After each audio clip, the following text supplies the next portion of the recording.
शादीशुदा लोगों को एक बड़ी सीख देने वाली कहानी। पति पत्नी की कहानी। पत्नी ने न जाने क्या किया था कि पति ने उसे एक के बाद एक कई थप्पड़ जड़ दिए। हमेशा हर सिचुएशन को शांति से हैंडल करने वाली पत्नी भी इस बार इतनी अशांत हो उठी कि उसने अपनी चप्पल ही निकालकर पति की ओर दे फेंकी। चप्पल पति के बालों को छूते हुए निकल गई।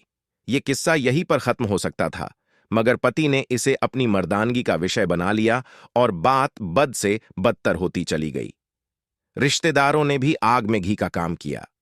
किसी ने कहा, जो औरत अपने पति को चप्पल से मार सकती है वो ना ही तो वफादार हो सकती है और ना ही पतिव्रता। ऐसी औरत परिवार ही नहीं, पूरे समाज पर कलंक की तरह है। बीवी के पक्ष वाले कहां पीछे रहने वाले थे। किसी ने कहा, 21वीं सदी में भी जो स्त्री के साथ मारपीट करते हैं उन्हें तो जेल भेज देना चाहिए। तो कोई कहता, जरूर उसको कोई और पसंद आ गई होगी, इसलिए अब पत्नी से मारपीट करने लगा है। बात कोर्ट तक पहुंच गई। दोनों पक्षों ने एक दूसरे के खिलाफ केस फाइल कर दिया। पति ने चरित्रहीन होने का तो पत्नी ने दहेज और शारीरिक उत्पीड़न का आरोप लगाया। 2 वर्षों से अधिक समय के लिए केस चला था। इन 2 वर्षों के दौरान दोनों पति पत्नी अलग अलग रहे थे। इन 2 वर्षों के दौरान दोनों पक्षों के समर्थकों की संख्या कम हो गई थी। पहले जहां दोनों पक्षों में समर्थकों का समूह होता था, अब गिने चुने लोग रह गए थे। पति और पत्नी दोनों की आर्थिक स्थिति भी इस समय के दौरान नीचे गिर चुकी थी। जिन्हें वो अपना शुभचिंतक समझ रहे थे, पैसों की बात आते ही उन्होंने भी अपना पलड़ा झाड़ लिया था। अगर कोई देने को राजी भी हुआ तो मोटे ब्याज की शर्त पर। 12/6/2023 1:11 PM। मोहम्मद स्वाइब जकीर हमीद। आखिरकार वही हुआ जो सब चाहते थे, डाइवोर्स।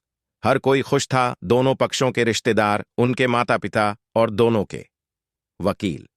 लेकिन 5 साल की सुखद शादी और एक सुंदर बेटी होने के बाद मिले इस डाइवोर्स से पत्नी मूक थी और पति शांत। शायद ये एक इत्तेफाक ही था कि इस खुशी को मनाने के लिए दोनों पक्ष के लोग एक ही चाय की टपरी पर बैठे, आमने सामने। इत्तेफाक इसलिए क्योंकि ज्यादातर लोग जो एक दूसरे के विरोध पक्ष को सपोर्ट कर रहे थे, वे एक दूसरे को अच्छे से जानते भी नहीं थे। पति पत्नी भी इन सभी से दूर एक दूसरे के सामने मेज पर बैठे।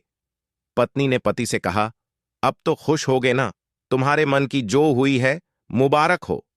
तुम भी तो आज जीत गई हो, मुझसे तलाक तो तुम्हें भी मिल गया है। कॉन्ग्रेचुलेशंस टू यू टू, पति ने कहा। तलाक को तुम जीत का प्रतीक समझते हो? पत्नी ने पूछा। पति चुप रहा। थोड़ी देर की शांति के बाद पति ने कहा, मुझे तुम्हें 5 लाख रुपए अभी और हर महीने 8,000 देने का आदेश है। अभी मेरे पास पैसे नहीं है, इसलिए मेरा जो सिटी में फ्लैट है